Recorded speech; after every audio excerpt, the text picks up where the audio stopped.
লম্বা ক্যারিয়ারে বেশিরভাগ সময় বার্সেলোনার অধিনায়কত্বের দায়িত্ব পালন করেছেন লিওনেল মেসি। তারকা আর্জেন্টাইন এই ফরোয়ার্ডকে ক্যারিয়ারের বেশিরভাগ সময় কাতালান ক্লাবটিতেই খেলতে দেখা গেছে।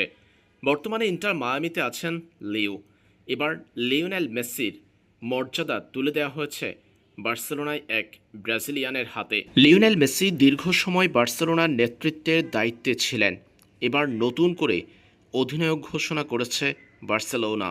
গত কয়েক মৌসুমে ব্রাজিলিয়ান তারকা রাফিনহাকে বার্সেলোনার অধিনায়কত্বের দায়িত্ব পালন করতে দেখা গিয়েছিল অস্থায়ীভাবে। বিভিন্ন ম্যাচে বদলি কিংবা কোনো ম্যাচে অস্থায়ীভাবে তাকে নেতৃত্বের দায়িত্ব দিয়েছিল কাতালান দলটি। তবে এবার নতুন মৌসুমের শুরুতেই রাফিনহার কাঁধে তুলে দেওয়া হয়েছে বার্সেলোনার আর্মব্যান্ড। রাফিনহাকে অফিসিয়াল অধিনায়ক ঘোষণা করেছে বার্সেলোনা। প্রথমবারের মতো কোনো ব্রাজিলিয়ান ফুটবলারের হাতে তুলে দেওয়া হয়েছে বার্সেলোনার আর্মব্যান্ড, যেটা অফিসিয়াল ঘোষণার মাধ্যমে অফিসিয়ালি বার্সেলোনার অধিনায়ক হলেন রাফিনহা। এর আগে এই দায়িত্বে ছিলেন লম্বা সময় ধরে লিওনেল মেসি।